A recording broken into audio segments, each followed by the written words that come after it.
오래전 타임 매거진 특집으로 미국 역대 최고 설교자 10인을 선정했습니다. 그 가운데는 빌리 그레이엄 목사님도 있고 조지 버트릭 대설교가도 있는데 한 명의 여자 목사가 포함되어 있었어요. 역사적으로 최대 설교자 중에 10명을 선정하는데 한 명의 여자 목사님입니다. 바버라 브라운 테일러 목사예요. 그분에 대한 특집 표지 제목이 Finding God in the Dark라고 되어 있어요. 하나님을 어두운 곳에서 찾는다. 그래서 테일러 목사가 말하고자 하는 것은 참된 신앙은 어두움 가운데서 찾아지는 것이라고 그랬어요. 부활에 대해서 언급하면서도 The resurrection happened in a dark cave 이렇게 얘기합니다. 부활은 어두운 무덤 속에서 일어난 것이다. 저는 그 특집을 보면서 솔직한 제 처음의 평가는 이거 뭐 당연한 거 아니냐 이런 생각이었어요. 이 당연한 걸 가지고 뭐 새로운 엄청난 진리나 얘기하는 것처럼 다루었다 이렇게 생각했어요. 왜냐하면 우리는 민족의 역사도 그렇고 이민의 현실도 그렇고 특별히 저보다 어른 세대들은 모두 인생을 살아가면서 언제나 어렵고 힘든 삶이 전제되어 있었습니다. 그 전제를 가지고 살아와요. 제 어머니가 40 초반에 혼자 되셨어요. 제 아버지가 목사였기 때문에 아버지 친구들이 어머니를 이제 재혼시키려고 하는데 제가 그때 단호하게 선포했습니다. 장남이니까 어머니 재혼해도 되지만 우리 족보에서 빼겠습니다 그랬어요. 근데 우리 족보가 없어요. 사실 우리 족보가 없는 집안이에요. 몰라 있는지 제가 이북에 있었으니까 찾을 길이 없는지 모르죠. 왜냐 40 초반이 늙었다고 저는 생각했어요. 저 나이에 무슨 재혼을 하나 그랬어요. 아들하고 딸이 다르더라고요. 가만히 보니까 저희 장모님도 40 초반에 혼자 되셨는데 저희 집사람은 어머니가 재혼하기를 바랬더라고요. 근데 이 사내놈들하고 이 딸들하고는 좀 엄마를 대하는 게 달랐던 것 같아요. 저희 어머니는 아버지 장례 치르고는 그 다음부터 울지도 않으셨어요. 억세게 사셨어요. 세탁소 하셨어요. 새벽에 나갔다 밤에 들어오는 거예요. 새벽에 나갔다 밤에 와요. 토요일 날 밤이면 몸살이 날 때면 막 열이 나서 펄펄 끓어요. 그래도 어김없이 주일은 일어나서 주일날 교회 가셨어요. 저 어머님은 장로님이셨어요. 아버님 돌아가시고 난 다음에. 그런데 월요일 날 새벽에 일 가려고 준비를 하세요. 엄마 아픈데 쉬지. 저 어머님은 꼭 하시는 말씀이 있어요. 쉬면 더 아프다 그러셨어요. 쉬면 더 아프다. 그리고 어김없이 또 일 가셨어요. 엄마는 쉬면 안 되는 사람인가 보다. 아픈가 보다. 그래서 무조건 아파도 일 가는 건가 보다. 그런 삶의 전제를 가지고 우리는 살아왔어요. 계속 어둠을 헤치고 또 헤치고 새벽을 기다리며 살아온 사람들입니다. 제 부모님 세대는 그 잔악한 일본 식민지 세대를 살아나야 했어요. 동족끼리 서로 죽고 죽이는 6.25 전쟁을 겪었고 오랜 군사독재 정권을 경험했어요. 그리고 지금도 분단이라는 민족의 아픔을 끌어안고 살아갑니다. 제가 자랄 때 제가 자란 동네 아이들 가운데 곰을 줍다가 폭탄 쳐져서 죽거나 팔다리 한 개씩 없는 애들이 많았어요. 여러분들 저 하늘에도 슬픔이란 영화 기억나세요? 저 하늘에도 슬픔이. 이게 우리 동네 이야기예요. 의정부, 동두천, 포천, 전곡, 연천 뭐 이런 다 곰을 주워서 팔고 미군 부대 나오는 거 가지고 먹고 살던 동네 아저씨들은 세상을 비관하다 농약 먹고 죽었어요. 동네 아줌마들은 쥐약 먹고 죽는 일이 허다했어요. 저희 어머님이 약국을 운영하셨는데 가끔 경찰서에 불려가서 왜 파른 쥐약을 사람이 먹고 죽는 일이 생겨났기 때문이에요. 정말 우리가 살아온 날들 가운데 문제 별로 없고 잘 살던 시대가 그리 오래된 것이 아니라는 것 겸손하게 인정해야 됩니다.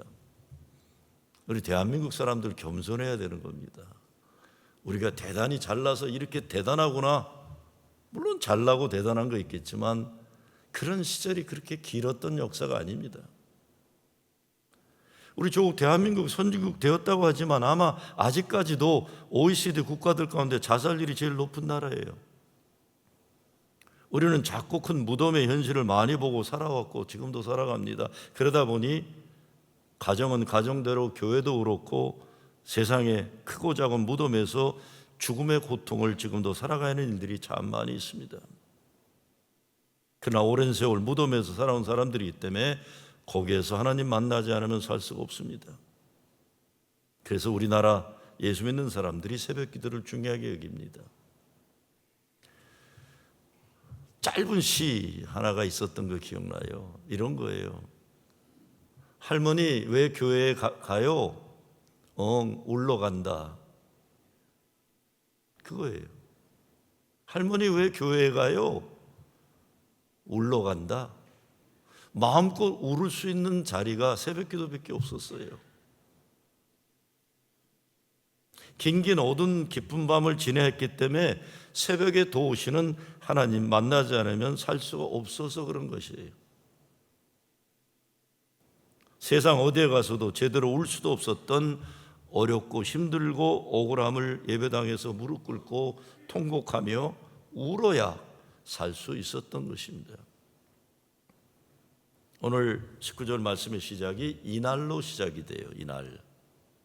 이날이라고는 그날은 막달라 마리아가 부활하신 예수님 만나고 내가 주를 보았다 하고 또 주께서 자기에게 이렇게 말씀하셨다고 외친 그날을 말하는 겁니다.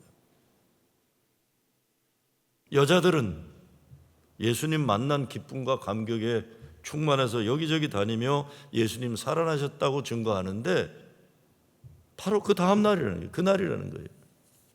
근데 그날 남자 제자들은 유대인들을 두려워하여 문을 꼭 닫고 있었다고 했습니다. 그래서 문을 꼭 닫고 있었다는 건 문만 닫힌 게 아니라 마음도 닫혀 있었다는 거예요. 두려움 때문에. 말하자면 그들의 마음이 무덤이었어요. 그들은 예수님이 십자가에서 고통당하고 죽은 것을 가슴 아프게 목격한 사람들입니다. 그래서 이 아프고 어두운 경험이 그들의 무덤이에요. 근데 막달라 마리아가 내가 주를 보았다. 남자 제자들은 기가 막혔을 겁니다. 자기들은 겁나서 문을 꼭꼭 잠그고 있는데 여자들은 문을 열고 나와서 세상에 부활하신 예수를 증거하는 것입니다. 이런 부끄러운 모습을 하고 있었던 그들에게 부활하신 주님이 찾아오신 것입니다.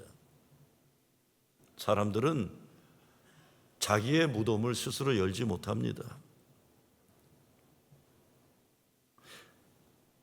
아픔이 클수록 슬픔이 클수록 앞에 가로막은 돌이 너무 커요. 십자가 예수님 죽음은 유대 땅의 모든 사람이 함께 목격한 객관적인 역사적인 사건이었어요. 십자가에 달려서 손과 발이 못 박히고 옆구리에 창에 찔렸어요. 왜? 죽었나 살았나 확인하느라고 로마 병사들이 창으로 예수님 옆구리를 찔러서 물이 나오게 된 사건이에요. 그러니까 누구도 부인할 수 없는 십자가는 역사적 사건입니다. 그런데 그렇게 확실하게 죽은 그분이 살아났다고 하니까 믿을 수가 없는 것입니다. 예수님 죽음을 목격한 제자들에게는 큰 돌이 가로막힌 무덤이 생긴 것입니다. 사람은 그 무덤 문을 열 수가 없습니다. 예수님이 오셔서 무덤의 문을 열어주시는 것입니다. 문이 굳게 닫혀 있었지만 예수님이 제자들에게 오셨는데 그냥 쑥 들어오셨어요. 제자들이 문을 열어드린 것도 아닙니다. 예수님이 그냥 오셔서 그들 가운데 계셨다. 누가복음에 보면 못 박혔던 손과 창에 찔린 옆구리를 보여주셨어요. 그런데 제자들이 기뻐했다고 합니다. 영어로 보면 The disciples were overjoyed When they saw the Lord 이렇게 되어 있습니다. 기쁨이 차고 넘쳤다. 그리고 예수님은 이들에게 너희에게 평강이 있을지어다 Peace be with you 이렇게 말씀하세요. 19절하고 21절에서. 오늘 이 땅에 아픔과 슬픔의 무덤을 부둥켜 안고 살아가는 사람들, 죽음의 두려움과 불안 가운데 살아가는 사람들 가운데 부활하신 주님이 오셔서 너희에게 평강이 있을지어다 말씀해 주셔야 하는 것입니다. 아주 아프고 슬픈 무덤들도 있지만 사람들이 만들어 놓은 막힌 길, 닫힌 마음의 무덤들도 열려야 돼요. 길을 가로막는 장벽, 철조망들, 한 동네 살면서도 한 민족이면서도 가장 가까워하는 관계이면서도 원수처럼 지내는 우리 인생의 못나고 못된 현실이 얼마나 많은지 모릅니다. 우리가 그러면 안 되는데 갈라놓고 서로를 파괴하는 잘못된 생각과 선입감들, 전제들이 얼마나 많은지 모릅니다. 참 많아요. 저는 지난 주간 여러분이 기도해 주신 덕분에 에티오피아 선교지에 달 다녀왔어요. 6나라를 지나왔더라고요. 왜냐? 저는 직행이 없는 줄 알았어요. 근데 그걸 준비한 그 목사님한테 직행이 없어 그랬더니 아니요. 비행기값이 비싸서 다 격려하면서 왔어요.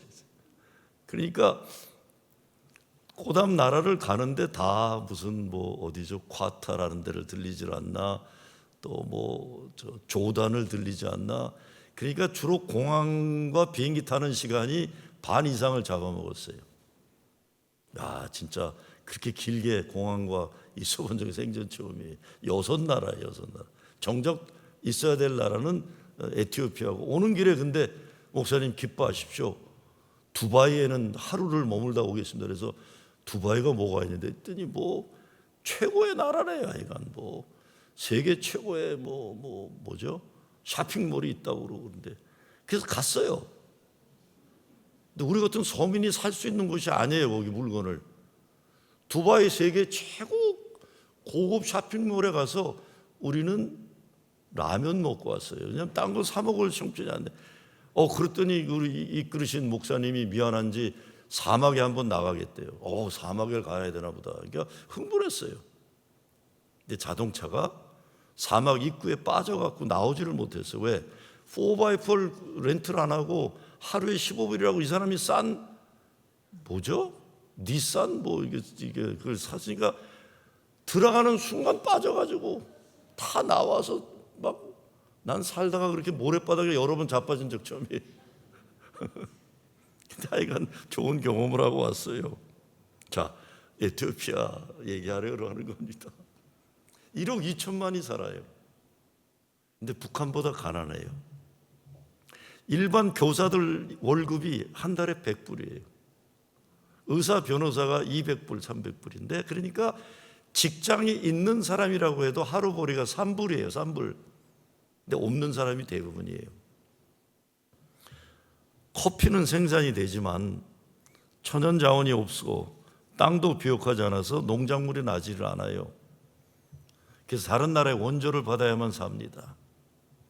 우리 일행의 통역을 담당한 이 에티오피아 정교회 아주 신실한 신자인데 그 여자분이 한국말을 잘해서 물어봤어요. 어떻게 한국말을 이렇게 잘하냐 그랬더니 대장금 연속곡을 보고 한국말을 배웠대요. 참 한국 사람들 대단해요. 에티오피아 사람들이 연속곡을 보면서 한국말을 배운 거예요. 얼마나 독실한 신자인지 몰라요. 물어봤어요. 이렇게 가난한 나라 사람들이 어떻게 저렇게 감사할 줄 알고 남들에 대해서 따뜻하냐? 이렇게 얘기해요. 자기가 생각해도 이 나라가 사람들이 살 수 있는 건 기적이래요. 왜? 돈을 벌어서 먹고 살 수가 없어요. 그러면서 이 나라 사람들은 종교심이 강해서 모든 일에 하나님께 감사한다는 거예요.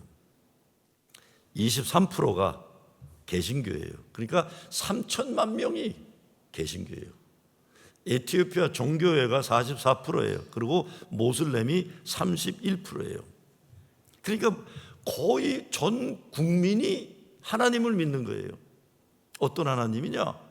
개신교나 정교회는 구약에 아브라함을 믿는 사람, 아브라함의 하나님을 믿는, 여호와 하나님 믿는. 그러면 모슬렘은 어떤 하나님을 믿어요?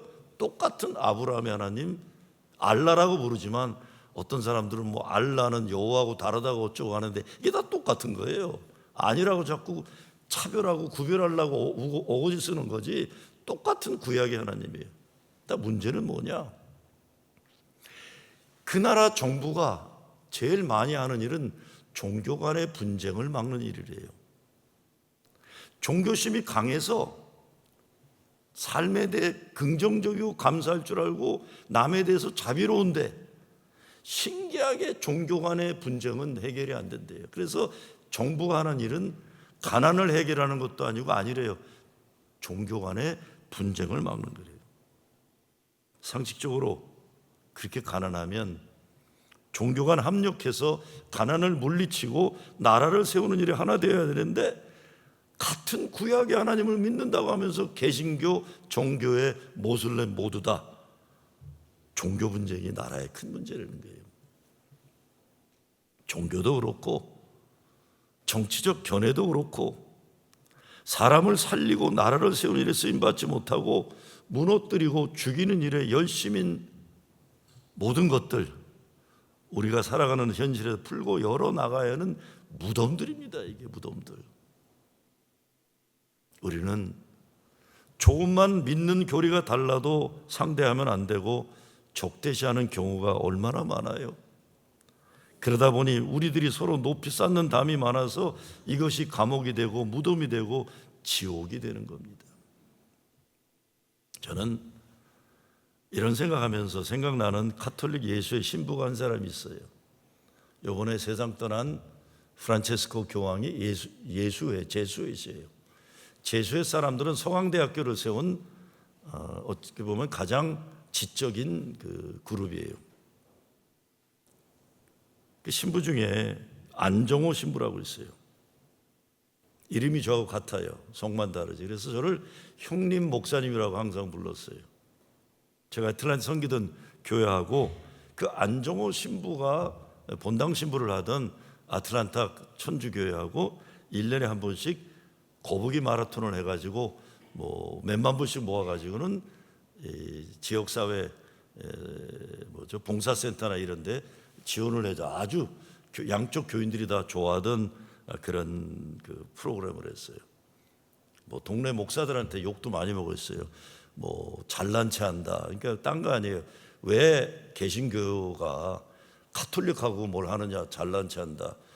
여러분 아시다시피 우리 감리교회나 장로교 중에도 연합장로교회나 한국으로 보면 통합 측이나 기장 쪽은 카톨릭에 대해서 다시 만나야 되는 믿음의 형제로 보지 뭐 이단으로 보지 않습니다.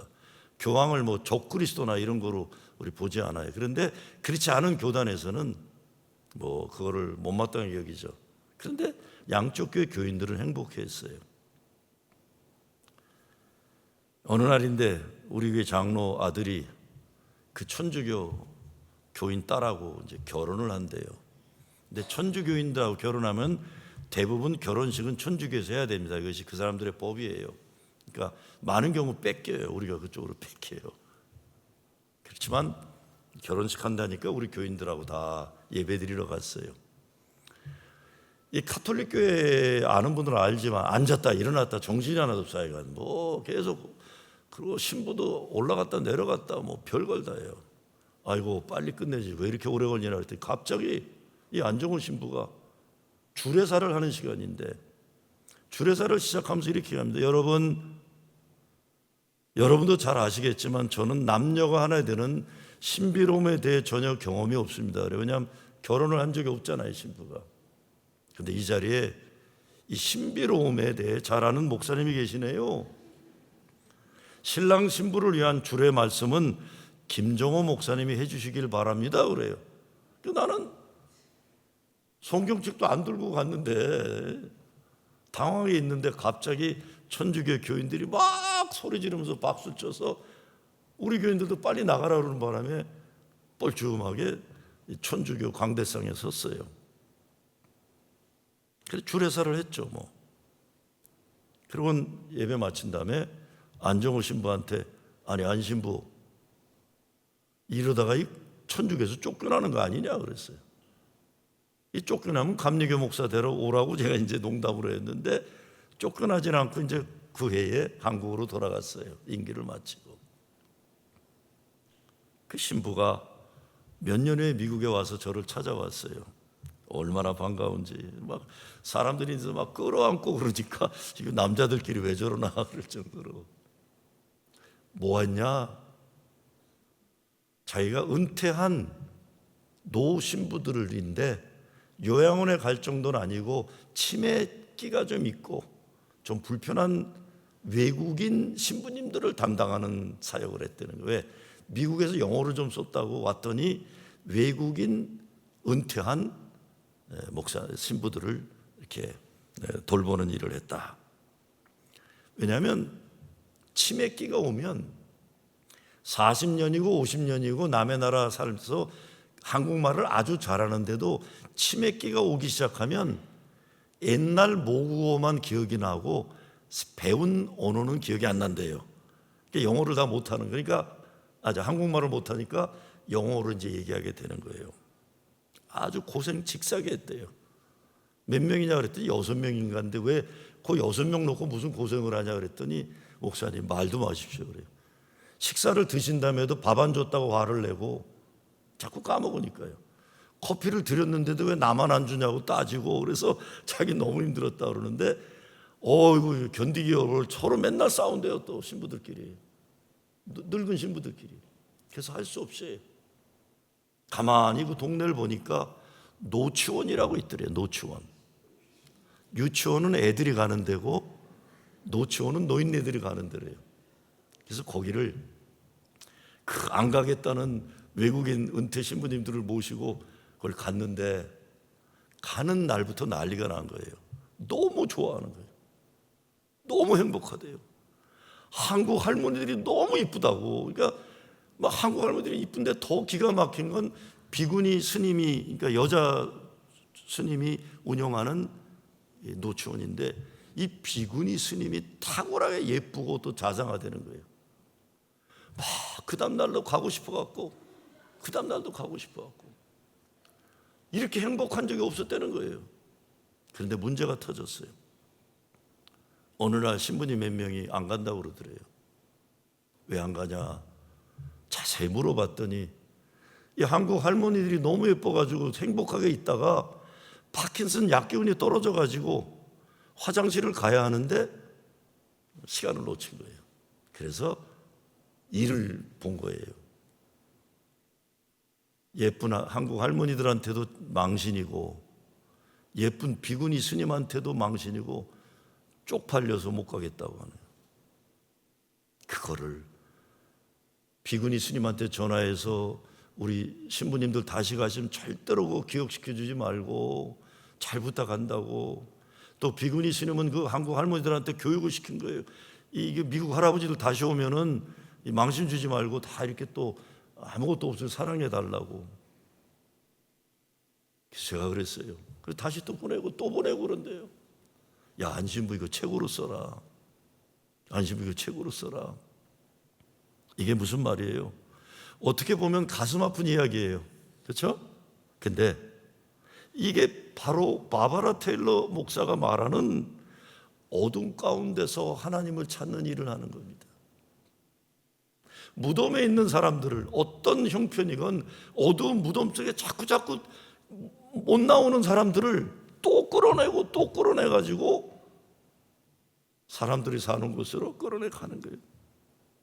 혼자서는 열지 못하는 아픔과 어둠의 무덤에 사는 사람들을 빛으로 이끌어내는 거죠.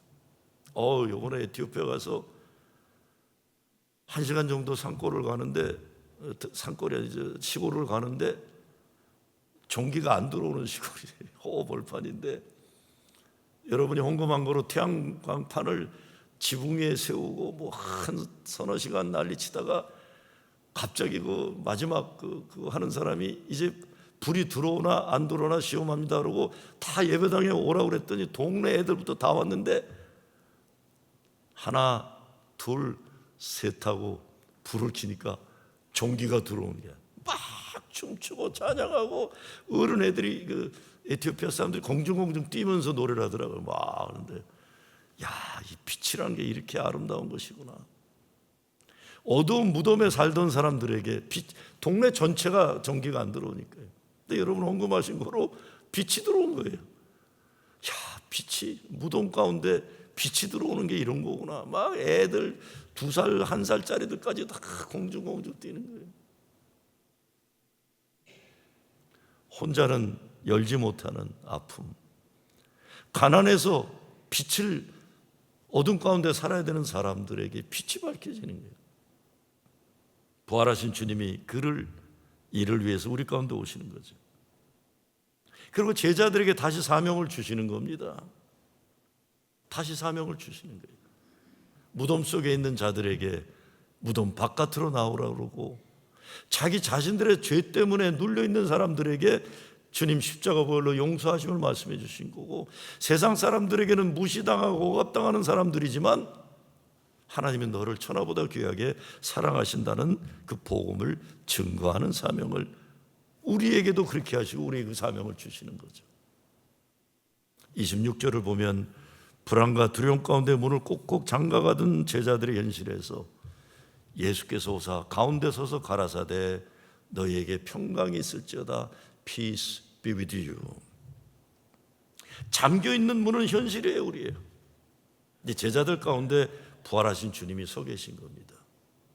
하나님의 구원의 뜻, 사랑과 은혜는 인간이 가로막는 문도 열고 들어오시는 사랑이에요. 강권하시는 사랑. 내가 막아도 하나님은 나를 사랑하시기 위해 내 문을 열고 들어오시는 것입니다. 우리가 부활의 삶을 살기 위해 가장 먼저 해야 할 일이 있다면 잠가 가둔 문을 여는 것이에요. 꽁꽁 두려움 때문에, 불안함 때문에, 아픔 때문에, 슬픔 때문에 잠가거든 문을 열어야 해요. 사람과 사람 사이를 가로막고 있는 문을 열고, 특별히 하나님과 막힌 문들을 열어야 합니다. 근데 오늘 본문을 보면 하나님이 열고 들어오셨다고 그랬어요. 하나님이 열고 들어오셨다. 저는 73년도에 미국에 왔기 때문에 우리나라 대한민국 가난할 때 왔잖아요. 근데 이번에도 가보니까 사람들은 뭐 명성교회 김상환 목사님 뭐 세습 때문에 난리들 치고 욕하지만 야, 그 교회가 대단한 일을 했더라고요. 제가 입국을 하는데 거기 이민국에서 어디서 머물 거냐 그래서 코리아 하스피탈이라고 그랬어요. 그냥 통과해요. 그 가난한 나라에 명성교회가 어마어마한 병원을 져주고 지금도 거기에 의사들을 파송하니까 이 나라에서도 코리언이 아니죠. 미국 시민권자지만 코리언이에요. 입국하면서 어느 호텔이냐가 아니라 코리아 하스피털, 한국 병원이라 그러니까 그냥 참 어둠 가운데 고난당한 역사를 살아온 우리 민족이지만 참 지금 보면 대단한 민족이에요. 대단한 민족.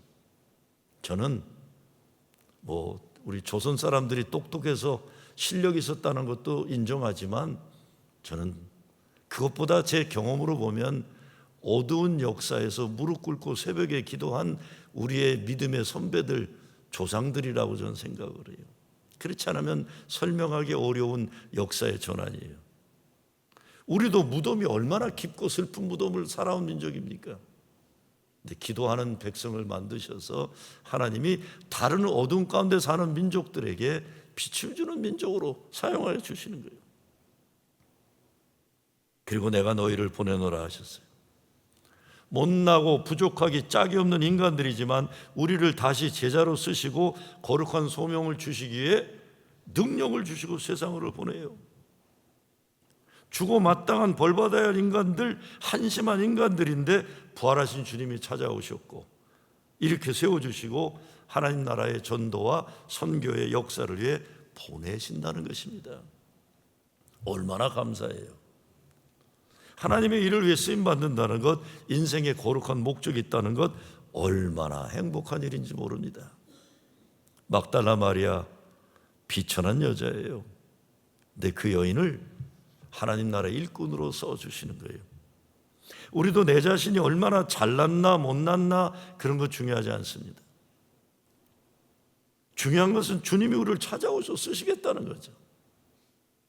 그러니 잘나고 못나고 크고 작고 그런 것들은 다 이제는 떠나보내고 부활하신 주님 만나는 거예요. 생각이 달라지고 마음이 달라지고 믿음의 큰 거룩한 변화의 역사가 일어나는 겁니다. 내가 주를 보았다. 더 이상 세상적으로 문제 많고 약점 많고 과거가 더럽고 그런 것에 집중하지 말아야 합니다.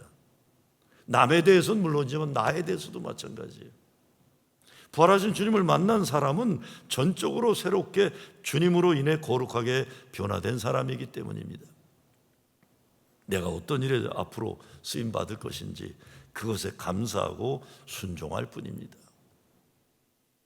그리고 주님이 그것만으로 안 되니까 성령을 주시기 위해 찾아오셨다고 했어요. 22절이죠. 이 말씀을 하시고 저희를 향하여 숨을 내쉬며 가라사대 성령을 받으라. 왜 성령을 받아야 됩니까? 세움은 받았지만 쓰임 받으려면 능력이 필요한 거예요. 뭐 제대로 할 능력이 없는 친구들이니까요. 사명을 받았지만 자기 능력으로 할 수가 없었기 때문에 성령을 받아라는 겁니다. 성령은 연약한 자를 강하게 합니다.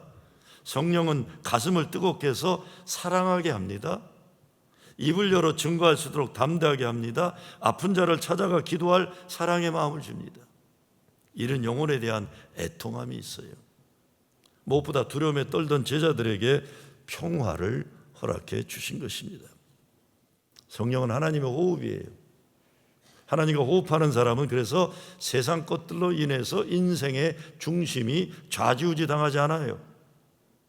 하나님의 기운이, 하나님의 호흡이 내 몸속에 맴돌고 있기 때문에 세상적인 조건에 의해서 존재감이나 삶의 보람과 행복이 좌지우지 당하지 않는 것입니다.